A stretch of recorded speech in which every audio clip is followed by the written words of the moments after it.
নমস্কাৰ, তিৱা ভাষা শিকো অহা অন্য এটা ভিডিঅ'লৈ আপোনালোক সকলোকে স্বাগতম জনাইছোঁ। খালীমুখকৈ লেখে খপ, বচন, এশৰা খপ আৰু পাঙা খপ।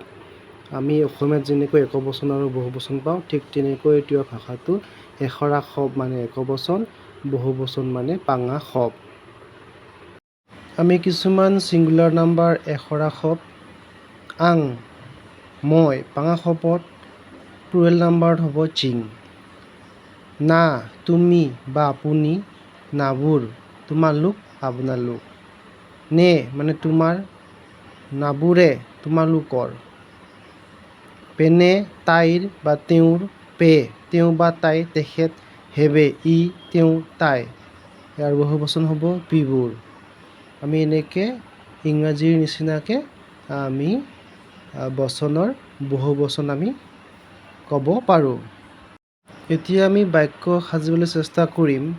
আং মাই জাগা, মই ভাত খালোঁ। চিং মাই জাগা, আমি ভাত খালোঁ। না ইণ্ডাৰী ঠাইড, তুমি বা আপুনি কি কৰি আছে? নাবোৰ হেও ফৈ, তোমালোক বা আপোনালোক ইয়ালৈ আহা। নে মুং ইণ্ডা, তোমাৰ নাম কি? নাবোৰে মা পাবা জানাবাদী, তোমালোকৰ বা আপোনালোকৰ মা দেউতা নাই নেকি?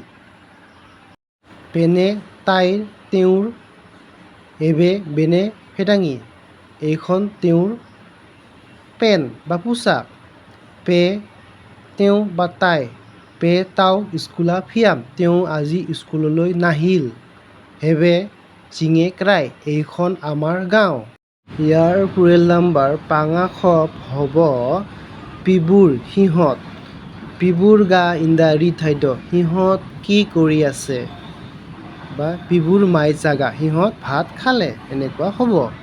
আমি কিছুমান শব্দ যোগ কৰি আমি প্লুৰেল নাম্বাৰ কৰোঁ বা পাঙা খপ ৰিৱাং, সেইবিলাক কেনেকৈ কৰোঁ তাক আমি চাবলৈ কিছুমান নিয়ম আছে।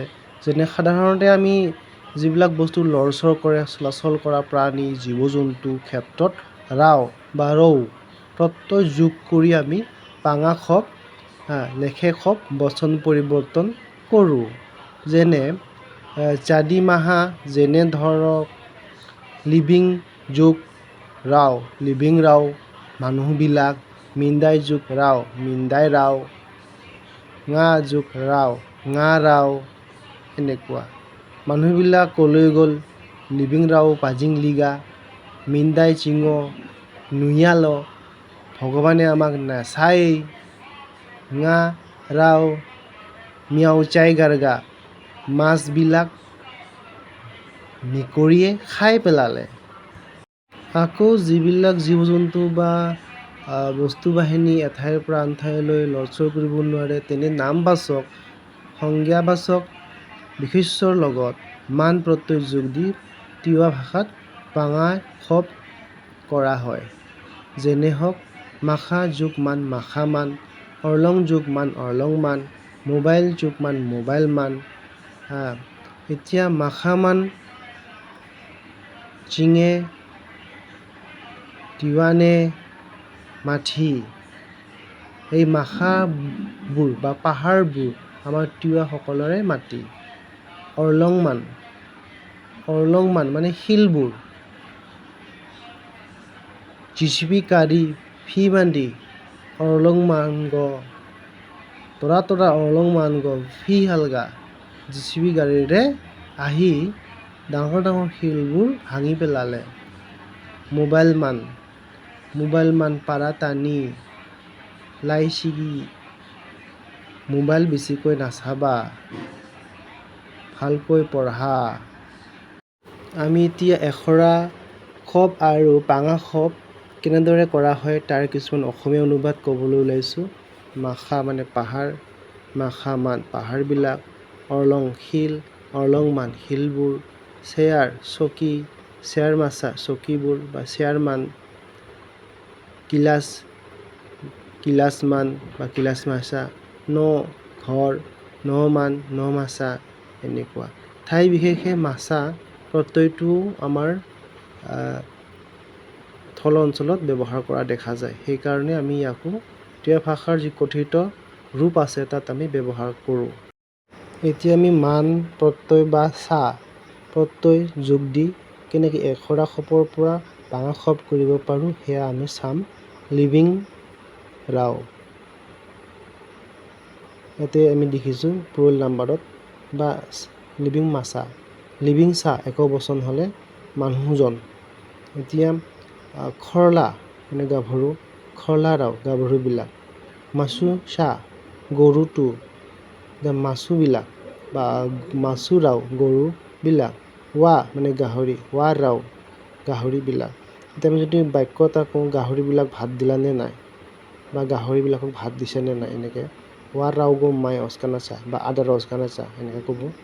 মাছু ৰাও মিনালি গৰুবিলাক চাবলৈ যোৱা মানে পানী খুৱাবলৈ যোৱা কথা কৈছে। খলা ৰাও মিনি ঠাইড ছোৱালীবিলাকে হাঁহি আছে। লিভিং ৰাও মানে মানুহবিলাক হাতা লিগা নাবাদি, মানুহবিলাক বজাৰলৈ গ'ল নেকি। লিভিং চা মানে মানুহজন একক বচনত, মানুহজন কি কৰি আছে, লিভিং চা ইন দাদি ঠাইড। খৰলা মানে গাভৰু, খৰলাজনী ধুনীয়া, এনেকুৱা। আশা কৰোঁ মোৰ ভিডিঅ'টো আপোনালোকে ভাল পাইছে। লাইক কৰিব আৰু ছাবস্ক্ৰাইব কৰিব। এটা ৰিকুৱেষ্ট কৰিব খোজোঁ, যদি আপোনালোকে শিকাৰ উপৰিও কথিতভাৱে যিখিনি শব্দ জ্ঞান আছে তাক যদি পোনপটীয়াকৈ ইউজ কৰিব খোজে, যিহেতু আমি ইংৰাজী ভাষা হওক বা হিন্দী হওক যেতিয়া আমি কৰা নৰাকৈ আমি কথাবিলাক কওঁ তেতিয়া আমি সকলোৱে বুজি পাওঁ বা জানিব পাৰোঁ। সেই গতিকে আপোনালোকেও এই ভাষাটো টিয়া ভাষাটো যদি চৰ্চা কৰিব খোজে তেনেহ'লে মোৰ এই ইউটিউবত অনলাইন আহিব পাৰিম, আৰু আপোনালোকে বা ফেচবুকত জুমৰ জৰিয়তেও হওক বা যিকোনো উপায়েৰে হওক আমি লগ পাব পাৰিম। যদি আপোনালোকে ইচ্ছা কৰে তেনেহ'লে মোৰ হোৱাটছআপ নম্বৰত যোগাযোগ কৰিব।